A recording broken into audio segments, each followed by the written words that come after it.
On the 4th of September 2022, a small seaplane full of people was flying home to Seattle across some of the most beautiful water on Earth on a clear afternoon in the hands of a pilot everyone trusted when it stopped flying. Not gradually. In the space of a single breath, the nose dropped from a gentle climb into a near vertical dive, and the aircraft went into the sea off Whidbey Island so fast and so steeply that from the first sign of trouble to the impact was less than 10 seconds. All 10 people aboard were killed.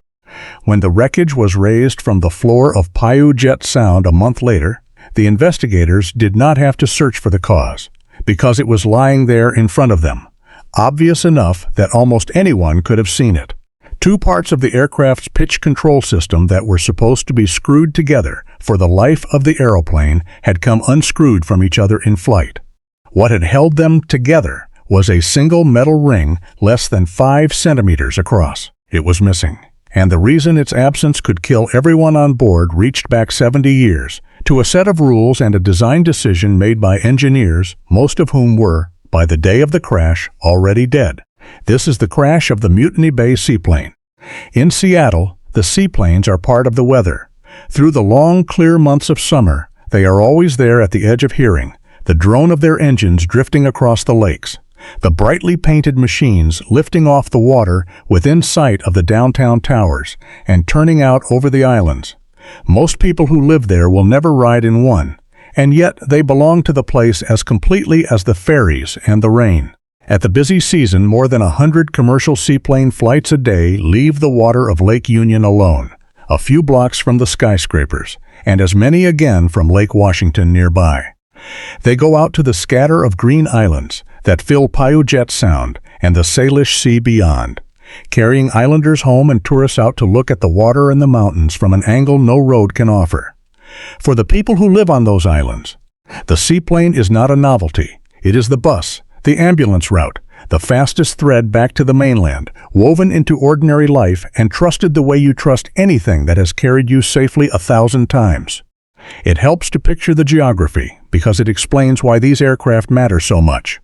North and west of Seattle, the land dissolves into water, Puget Sound reaching down from the north, and beyond it the wider Salish Sea straddling the border with Canada, a vast maze of channels and green islands scattered across cold blue water. The San Juan Islands sit in the middle of it, dozens of them, some large and settled, many little more than a rock and a stand of firs. For the people who live out there, getting to the mainland by surface means a drive to a terminal, a wait, and a slow ferry across open water that can eat half a day.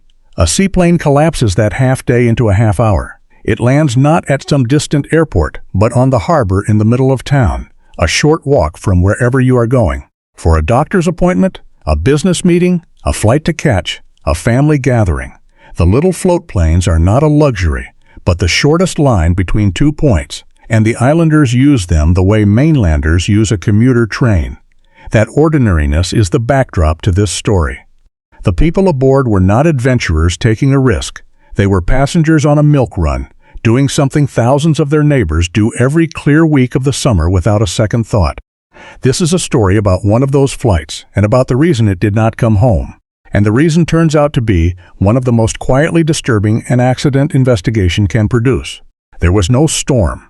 There was no fire, no mid-air collision, no failure of the engine, no mistake at the controls. There was a good aircraft, well-liked and famously rugged, flown by a good pilot on a calm afternoon, and it fell out of the sky in 10 seconds because a ring of metal the size of a large coin was not where it was supposed to be. To understand how something so small could do something so total, you have to follow the investigators down into the machinery of the tail, and then step back and look at something much larger than the ring. An aircraft certified when the rules themselves were younger than the men who wrote them, kept flying, legally, with a weakness that modern aviation had spent decades learning to design out.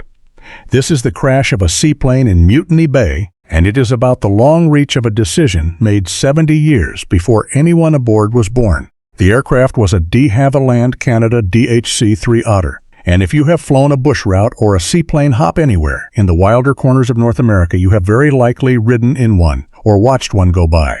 The Otter is a single-engine, high-wing workhorse, built to haul people and freight into and out of places with no runway, A lake, a river, a gravel bar, a stretch of open sea. It first flew in the early 1950s, and it earned a reputation that it has never lost. Tough, dependable, forgiving, able to lift a heavy load off short water and put it down again gently. Operators love it. Bush pilots love it. And part of the reason so many are still flying, 3/4 of a century later, is simply that nothing modern has ever been built to replace it. There is no new aeroplane that does exactly what the Otter does. And so the Otter goes on, rebuilt and re-engined and lovingly maintained, doing in the 2020s a job it was designed for in the 1950s. It is worth knowing where the Otter sits in its own family, because its smaller sibling turns out to matter to the operation in this story. The de Havilland Canada Beaver came first, a smaller single-engine bush plane that became one of the most beloved utility aircraft ever built. The Otter is essentially its bigger brother, stretched and strengthened to carry more people and more freight out of the same rough, short, watery places. Both were built as land planes that could be fitted with floats. And on floats is how most of them have spent their lives in the Pacific Northwest. Trading wheels for a pair of long pontoons that let them operate off any sheltered stretch of water. The original Otters were piston-engined, with a big radial engine up front, but over the decades many have been converted to turbine power, swapping that heavy piston engine for a lighter, smoother, more powerful turboprop. The aircraft in this story was one of those turbine conversions. An old airframe, the last of its line, given a modern engine and a new lease of working life, carrying passengers on floats out of a lake at the edge of a major American city. The particular Otter in this story carried the registration November 725 Tango Hotel, and it had a small distinction. It was the very last DHC-3 ever built, rolled out of the factory in 1967, with the final serial number on the production line. In the decades since, a previous owner had given it a substantial upgrade, replacing its original piston engine with a modern turbine, so that by the time of the accident it was a turbine Otter, the old rugged airframe with a smoother, more powerful turboprop up front. In 2018, it had joined the fleet of a small Washington operator, and there it had spent its recent years doing exactly what Otters do, carrying passengers out to the islands and back. The company that flew it was a modest, family-run business. Northwest Seaplanes had been owned and operated by the same family since the late 1980s, based at the south end of Lake Washington, and through a wholly owned subsidiary it ran a small fleet of seaplanes under a friendly brand name aimed at travelers heading for the San Juan Islands. In 2022, that fleet was mostly de Havilland Beavers, the Otter's smaller sibling, plus this single 9-passenger Otter. The operation was the sort of thing that only exists in a place where seaplanes are ordinary. A scheduled service that behaved less like an airline than like a shared taxi. The company offered a set number of round trips a day between the mainland and the islands, but it stopped only where passengers actually wanted to get on or off, and the order of the stops was left to the pilot to sort out as the day went. The chief pilot himself once described it as more like a bus than an airline, with passengers pulling the metaphorical cord for their stop when they booked their seats, because the weather in the islands is only reliably clear.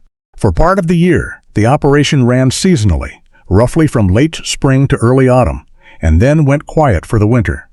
Its pilots were seasonal too, most of them carrying other work through the cold months.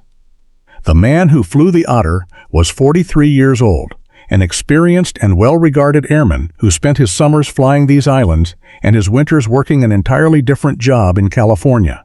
He flew the great majority of the company's Otter trips, and he was highly enough thought of that the chief pilot had picked him out as the man who would one day take over the top job. On the day of the accident, he was doing what he did most days of the season, a set of round trips out to the islands and back, carrying whoever had booked a seat. It is worth pausing on him for a moment, because in a great many aviation stories the pilot is somewhere near the center of what went wrong, and here he is not. The investigation would find nothing he did that contributed to the crash, and, more to the point, nothing he could have done to prevent it. He was flying a well-maintained aircraft in good weather, doing everything by the book, and the failure that killed him gave him less than 10 seconds, and no recoverable situation. Whatever else this story is, it is not a story about a pilot's mistake. It is important to say that plainly at the start, because the temptation in any crash is to look for the human at the wheel. And in this one, the human at the wheel was simply a competent professional who was handed something no amount of skill could fly out of. That day's work had gone smoothly. There were 3 scheduled round trips on the Otter, and the first, with several island stops, had come and gone without a hitch, the aircraft back at base a little after midday.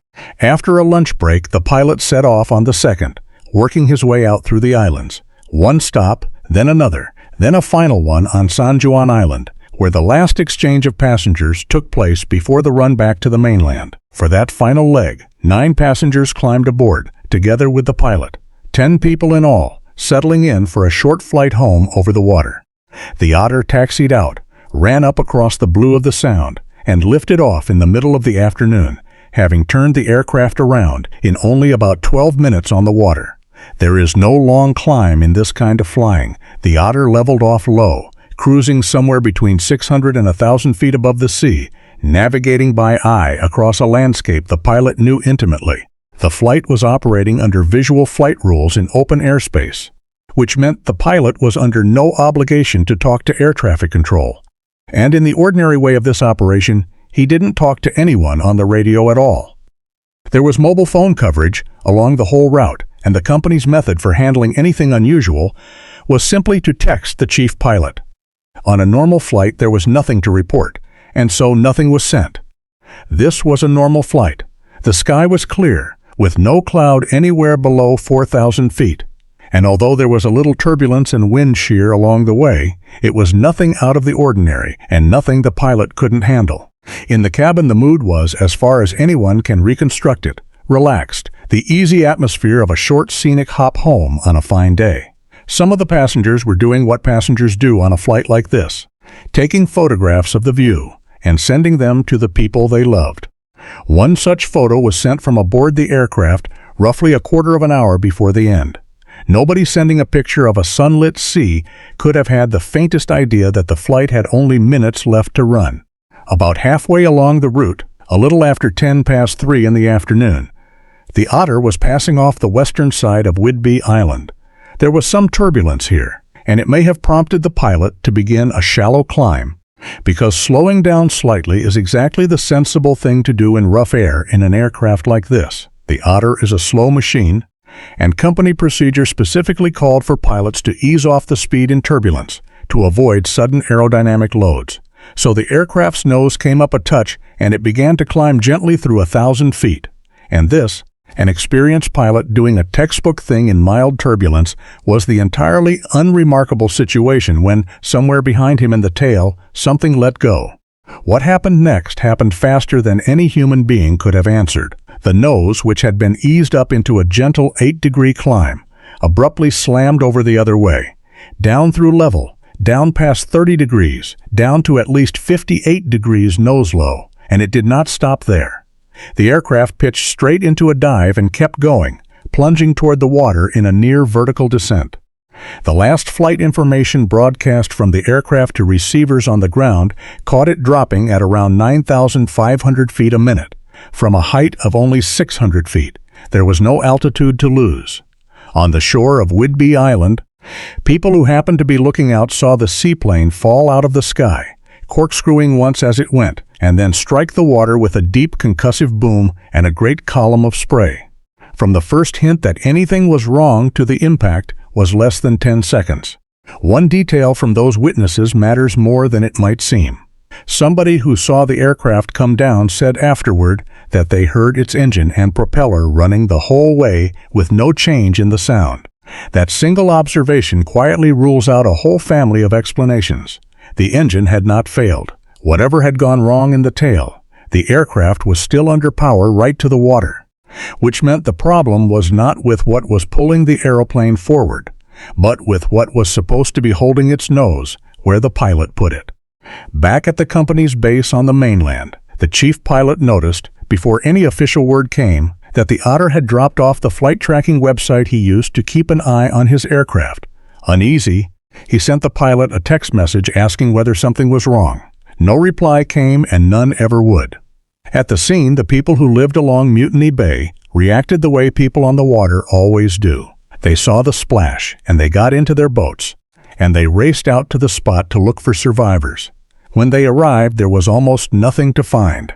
The great majority of the aircraft had gone straight to the bottom of the sound in an instant, into water some 200 feet deep, and what remained on the surface was only a scatter of debris, personal belongings, pieces of the cabin floor.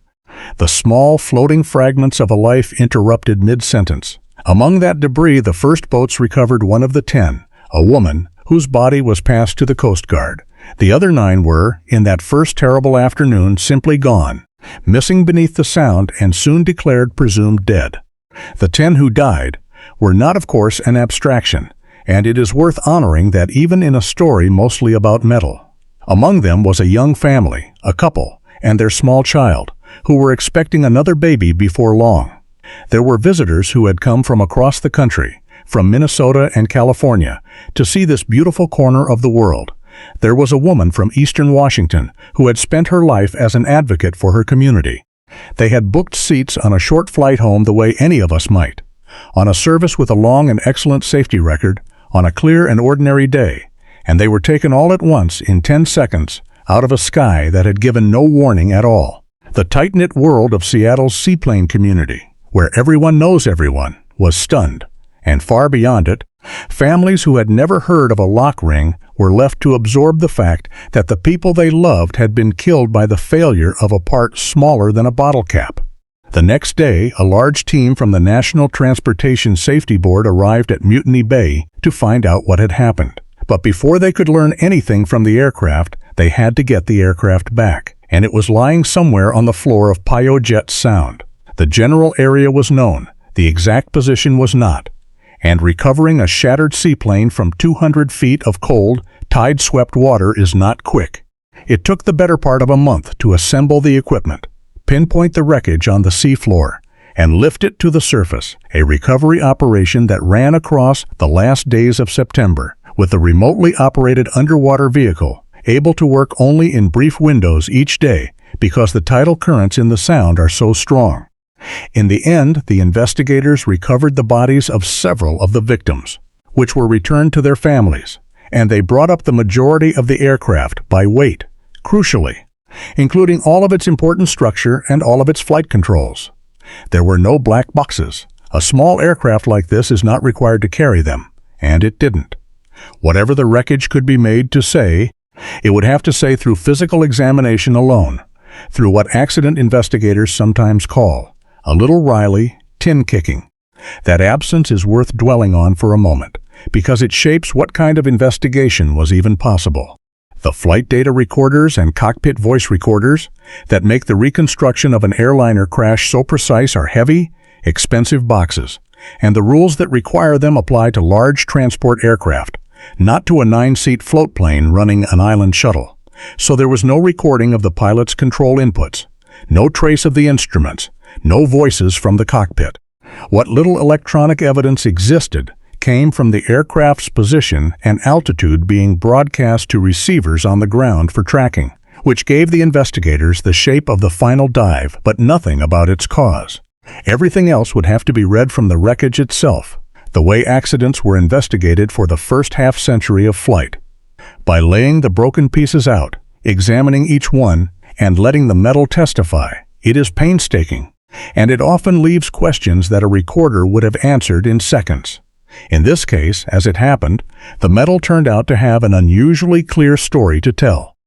Going in, one of the leading theories was structural. The Otter's elevators, the moving surfaces at the very back that the pilot uses to pitch the nose up and down, were known to be vulnerable to cracking and corrosion, a problem that had caused a number of earlier non-fatal incidents on the type. It was a reasonable place to start looking. But almost as soon as the investigators lifted the tail section from the seafloor and began to examine it, they found something else entirely, something that redirected the whole investigation overnight, and that turned what is usually a long detective story into one of the most clear-cut findings the board had ever made. To understand what they found, you have to understand a piece of the tail called the trimmable horizontal stabilizer, and it is worth taking slowly. The horizontal stabilizer is the small wing at the back of the aircraft, the horizontal part of the tail. Its job is to keep the aeroplane steady in pitch. A wing, loaded with an aircraft's weight, naturally wants to tip nose down or nose up depending on where the weight sits relative to the lift, and the horizontal stabilizer counteracts that by producing a balancing force on most aircraft, a downward force at the tail that holds the nose up where it belongs. On the simplest small aeroplanes, this tail surface is fixed, doing its balancing passively. But on many larger and more capable aircraft, it can be adjusted in flight, trimmed, tilted slightly up or down to balance different loadings without the pilot having to hold a constant push or pull on the controls. The elevators hinged to the back of it are what the pilot uses to actively fly. Moment to moment, the trim setting of the stabilizer itself is what decides where the aircraft's nose will sit when the pilot isn't pushing or pulling at all. In other words, the stabilizer's position is the aircraft's underlying pitch, the attitude it will hold on its own. There is a small twist in how the Otter arranges this that is worth noting, because it is the reverse of what most people who follow aviation might expect. On a big jet, the adjustable stabilizer is usually hinged at its back edge, with the actuator pushing and pulling the front edge up and down. On the Otter, it is the other way round. The front edge is fixed to the fin by a hinge, and the actuator works on the trailing edge at the back, raising it to pitch the nose up and lowering it to pitch the nose down. The principle is identical, but the geometry is flipped, and it means that on this aircraft the single actuator in the tail is holding up the very back edge of the stabilizer against the constant downward pull of the air. Take that support away, and the trailing edge has only one way to go, and it is the worst possible way, straight down into full nose-down trim with the whole weight of the aircraft's aerodynamics shoving it there. The Otter, despite being a small and old design, has one of these adjustable stabilizers. The pilot moves it with a trim wheel in the cockpit, and the wheel is connected by a cable running back to a device in the tail called the trim actuator. The cable wraps around a drum on the actuator and turns it one way or the other. Turning the drum drives a threaded screw that makes the actuator physically longer or shorter. Making the actuator longer pushes the trailing edge of the stabilizer up, which tips the aircraft's nose up. Making it shorter pulls the trailing edge down, which tips the nose down. The front edge of the stabilizer, meanwhile, is fixed to the vertical tail by a hinge, so the whole surface pivots about that hinge as the actuator lengthens and shortens behind it. The important thing to hold in your mind is this: the actuator is not just what adjusts the stabilizer. The actuator is the only thing holding the stabilizer in position at all. If the actuator lets go, there is nothing else keeping that tail surface where it should be. Now look closer at the actuator itself, because the whole tragedy lives inside it. The part that lengthens and shortens is a tube called the barrel, and the barrel turns as it drives in and out on its screw. That creates a neat little engineering puzzle. The barrel spins, but the stabilizer it has to connect to does not. The solution is a bearing seated inside the top of the barrel, which lets the barrel rotate freely while the part it connects to stays still. That part is called the top eye end, a fitting that sits inside the bearing and is bolted to the trailing edge of the stabilizer. So you have, stacked together at the top of the actuator, the spinning barrel on the outside, a bearing inside it, and the still top eye end inside the bearing, bolted to the tail surface. Something has to hold that stack together, has to keep the bearing and the top eye end from simply pulling out of the end of the spinning barrel. That something is a part called the clamp nut.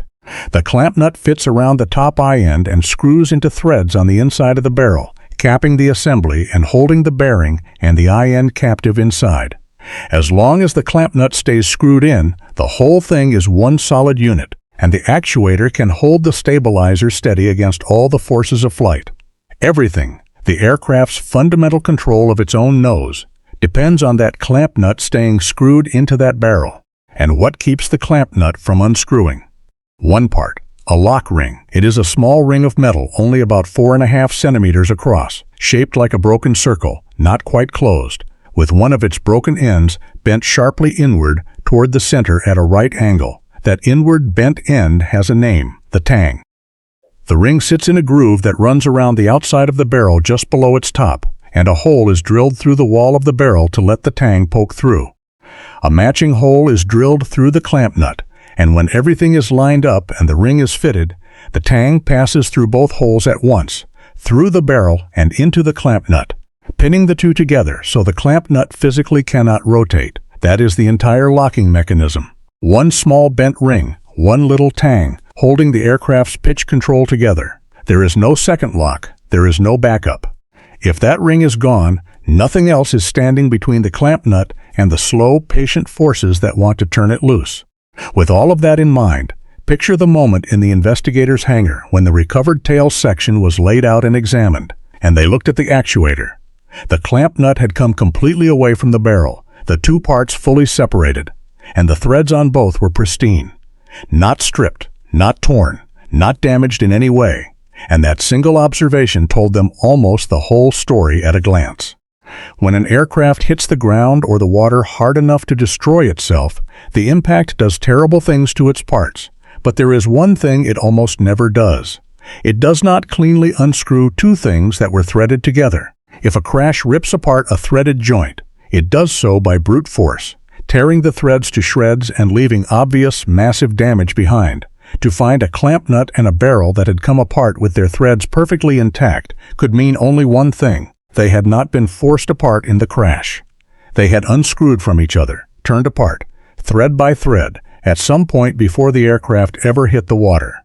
There was more, and it was just as damning. When they examined the underside of the stabilizer, they found a neat circular hole, punched clean through the lower skin from below, with the metal folded up into a little flap, and around that hole, stamped into the metal, was a ring of grease the exact size and shape of the open top end of the actuator barrel. The only way that mark could have been made was if the top of the barrel had been open, its clamp nut already gone when it struck the skin. In other words, the physical evidence didn't merely suggest that the clamp nut had come off before impact. It proved it. The barrel had been driven up into the belly of the stabilizer, mouth open, its cap already missing, and it had left its own signature behind in grease. From there, the sequence of the disaster followed with a horrible simplicity. The actuator was the only thing holding the stabilizer's trailing edge up in its trimmed position.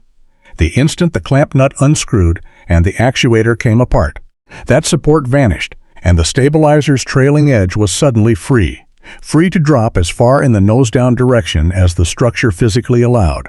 And it did not just sag gently, because the stabilizer produces a powerful aerodynamic downforce. It is always being pushed downward by the air.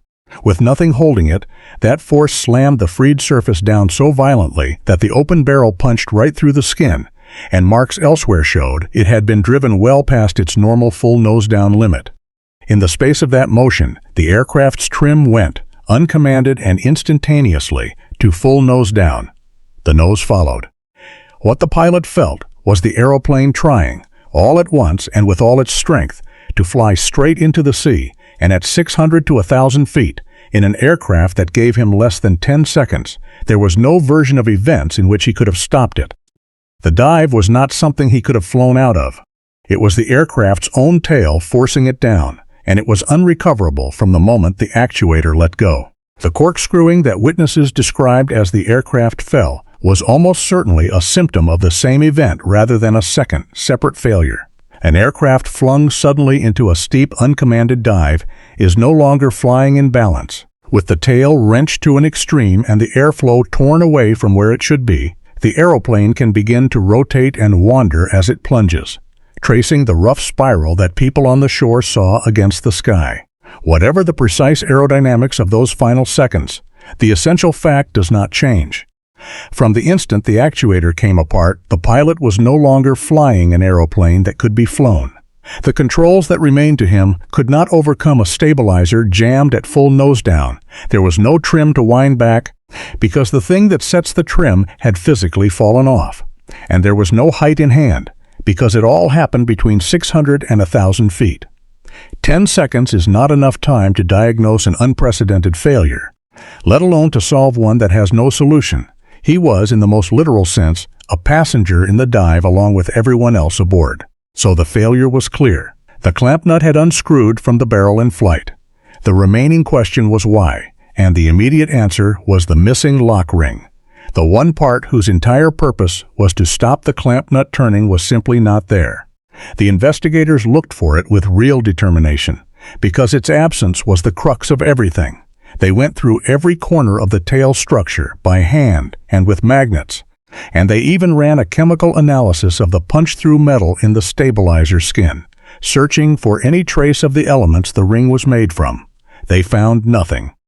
All they could establish for certain was that the lock ring had not been present during the accident. Whether because it had never been reinstalled, or because at some earlier point it had broken and fallen away, they could not finally say. And it is important to understand that a missing lock ring did not mean the aircraft would fall out of the sky the same afternoon.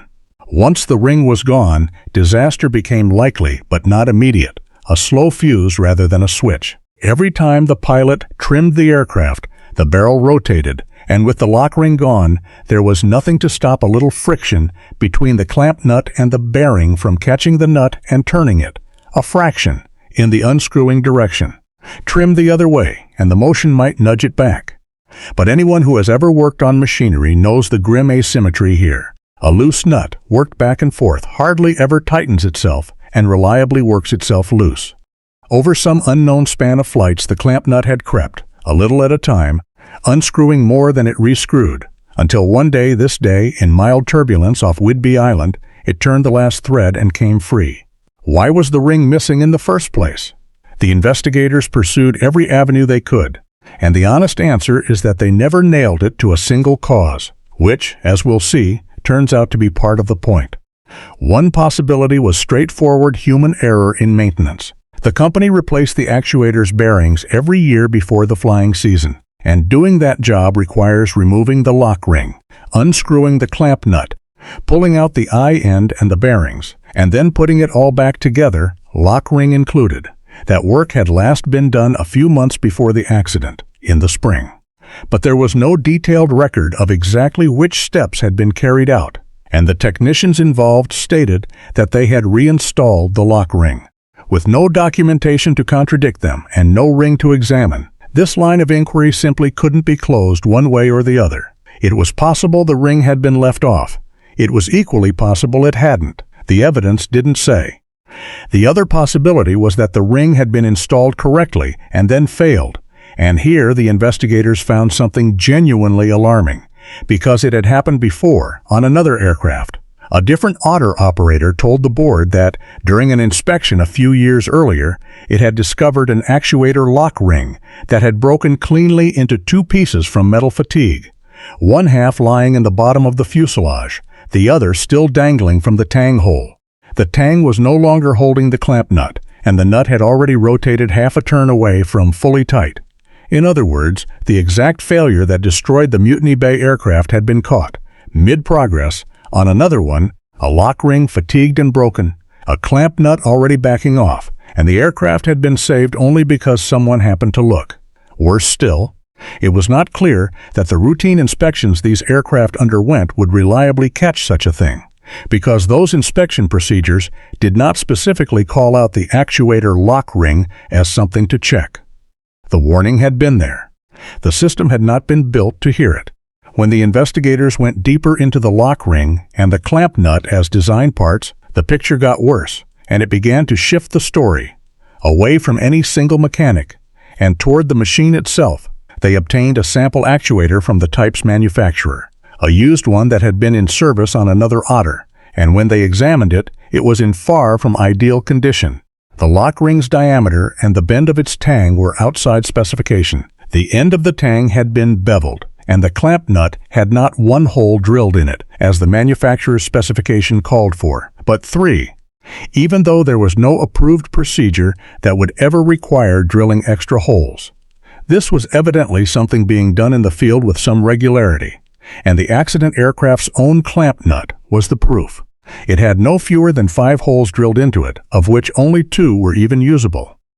Parts that were supposed to be standard, made and maintained to a single clear specification, were in practice a small zoo of out-of-spec variations, drilled and beveled and adjusted by whoever had worked on them, because the paperwork governing them was too vague to stop it.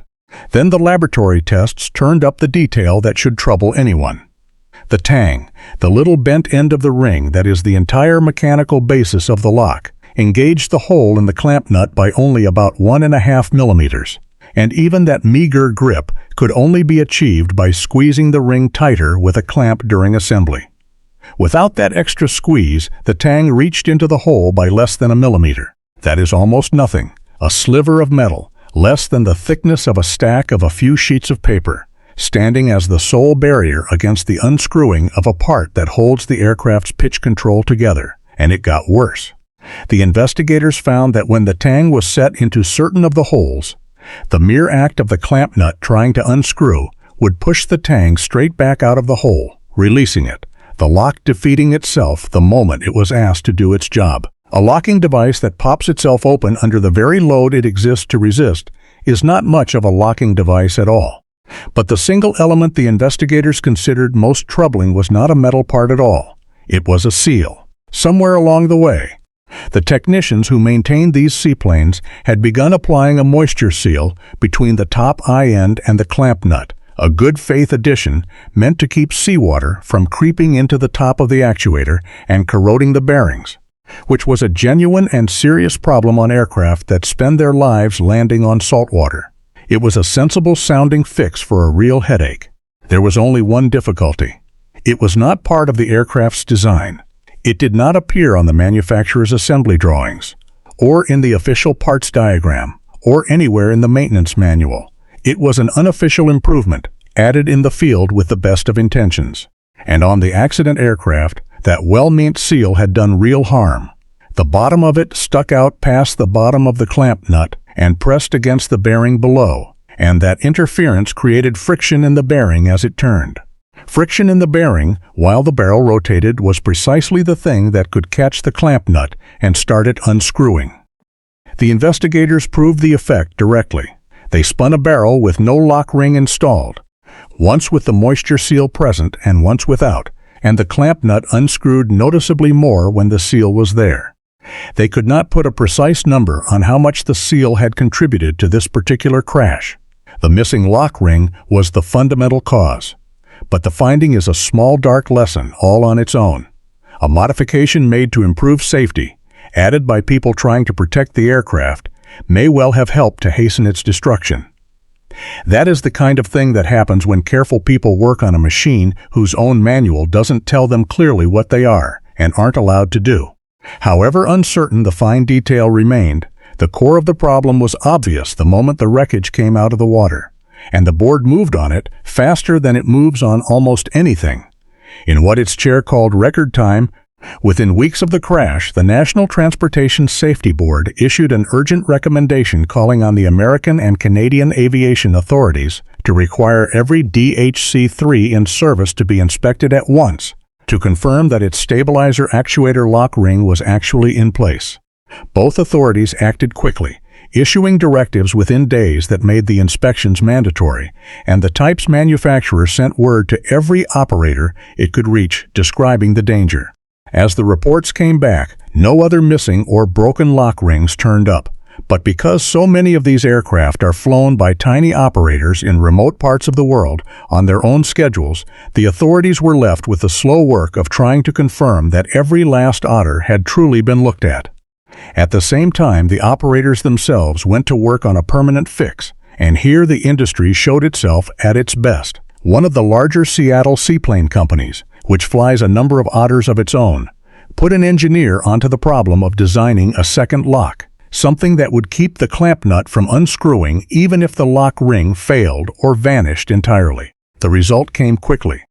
A redesigned clamp nut that can be safety wired directly to the barrel, so that a wire, not just a fragile ring, holds the two together, and along with it a simple torque seal, a smear of colored sealant painted across the barrel, the lock ring and the clamp nut, so that a single glance tells a mechanic whether any of the three has moved out of position. The Aviation Authority approved the modification within a few months, and the company distributed dozens of retrofit kits to otter operators. A weakness that had gone unaddressed for 70 years was, once someone finally looked at it squarely, closed with a length of wire and a stripe of paint. The board's longer-term recommendations followed the same logic. Because an unknown number of otters around the world had received nothing more than the one-time inspection, the investigators recommended that the authorities go further and require a proper secondary locking feature on every aircraft, the safety wire or some equivalent, and that until such a lock was fitted, operators be made to inspect their lock rings at regular intervals rather than just once. They recommended that the manufacturer develop clear criteria for when a lock ring must be replaced, that operators be told to remove those unapproved moisture seals, and that the maintenance manual itself be rewritten to describe the reassembly of the actuator properly. Nearly every one of these recommendations points at the same underlying disease. Not a bad mechanic, but a machine and a manual from another age that had never spelled out clearly enough how to keep a safety-critical joint safe. And that is really the heart of this story, the thing that lifts it above a sad tale of a small part and makes it worth an hour of anyone's attention. Step back from the tale and look at the aircraft as a whole and at the rules under which it flew. The DHC-3 Otter was first certified as safe to fly in 1952, more than 70 years before the crash, under a body of airworthiness regulations that had come into force in 1949. Think about what that means. This is an aeroplane whose fundamental design was signed off closer in time to the Wright brothers' first flight than to the day it went into Mutiny Bay. It is, in engineering terms, genuinely ancient, and while it is superbly reliable when it is maintained exactly right, its whole design reflects the era that produced it. The investigators, digging into the actuator, kept running into that age. They found parts that were supposed to be standard but weren't, varying from aircraft to aircraft. They found a maintenance manual so short on specifics that it never explained what an improperly installed or worn-out lock ring even looks like. Never said whether it was acceptable to drill extra holes in the clamp nut when the original didn't line up. Never even made clear whether the lock ring was meant to be reused or thrown away and replaced each time. The aircraft carried, buried in its tail, a set of assumptions from the middle of the last century that nobody had ever gone back and questioned. But the single most important thing the age of the design produced was this. The rules the Otter was certified under, back in 1952, required only one locking mechanism on any bolt, pin or screw, one lock, regardless of how catastrophic the failure of that fastener might be. It made no distinction between a screw holding a piece of trim and a nut holding the aircraft's pitch control together. Decades later, in 1996, the authorities recognized the obvious danger in that and changed the rule. From then on, any fastener whose failure would prevent continued safe flight had to have a second, backup lock. It is exactly the principle that modern aviation is built on, that nothing truly critical should ever depend on a single component, because single components fail. But that new rule was not applied backward to aircraft that already existed. An Otter built in 1967 was allowed to go on flying under the old standard, with its single lock ring and no backup indefinitely. And so this aeroplane, carrying passengers in the 2020s, was operating entirely legally, with precisely the kind of single point of failure that the rest of the industry had spent 30 years learning to design out. A safety-critical lock with no backup would never be permitted on a new aircraft today. On an old one, grandfathered past the rules, it quietly persisted until the afternoon it killed 10 people. A decision made 7 decades earlier by engineers, most of whom were long dead by the time of the crash, reached all the way forward through the years and took those lives. The principle the newer rule embodies is one of the deepest ideas in modern engineering safety, and it is worth stating in its own right. Nothing whose failure can kill everyone should ever be allowed to depend on a single part. This is why airliners have multiple hydraulic systems, multiple engines, multiple independent ways of doing the things that must not stop being done.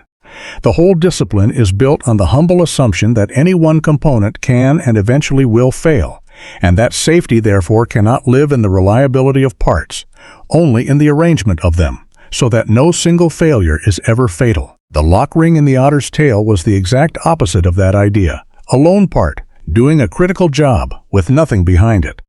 It was not that anyone believed the ring would never fail. It was that the aircraft came from a time before the industry had fully absorbed the lesson that belief is not a safety system. And because the aircraft was old, it was allowed to keep embodying the older, more dangerous philosophy, flying passengers in a decade that would never have certified it new. There is one more thread, and it is the one that ought to haunt the people who keep these old aircraft flying. The failure at Mutiny Bay was hard to see coming, but it was not, in the end, unforeseeable, because the warning had already been given. When that other operator found a lock ring cracked in two and a clamp nut already backing loose, that was the system showing its hand. A clear, physical demonstration that this exact part could fail in this exact way, on a routine aircraft, with catastrophe waiting at the end of it. It was an open invitation to go looking across the whole fleet, to recognize a 70-year-old design flaw for what it was, and to fix it before anyone died. That invitation was not taken up. The moment passed, filed away as a one-off, and the single point of failure remained in every otter still flying, including the one that would carry 10 people out over the Sound on a clear afternoon and drop them into it in 10 seconds. The lesson the investigators drew is not really about lock rings at all. It is that the fleets of beautiful, beloved, ancient aircraft still carrying passengers around the wilder edges of the world are very likely hiding other weaknesses like this one. Other single points of failure, other vague lines in old manuals, other assumptions from the 1940s and 50s that no one has gone back to challenge. These aeroplanes are not going away. Nothing has been built to replace them, and the people who fly and love them will keep them in the air for decades yet. The only real protection is to go looking, deliberately, for the next hidden flaw before it finds a way to announce itself, to treat every near miss and every broken part as the warning it is, rather than waiting for the version that comes with a body count. 10 people boarded a small seaplane on a clear September afternoon to fly home across a sunlit sea, and they were killed because a ring of metal less than 5 centimeters across was not where it needed to be. In an aircraft designed under rules older than the people who died, kept flying with a weakness the world had already learned to forbid. Their aircraft gave them 10 seconds.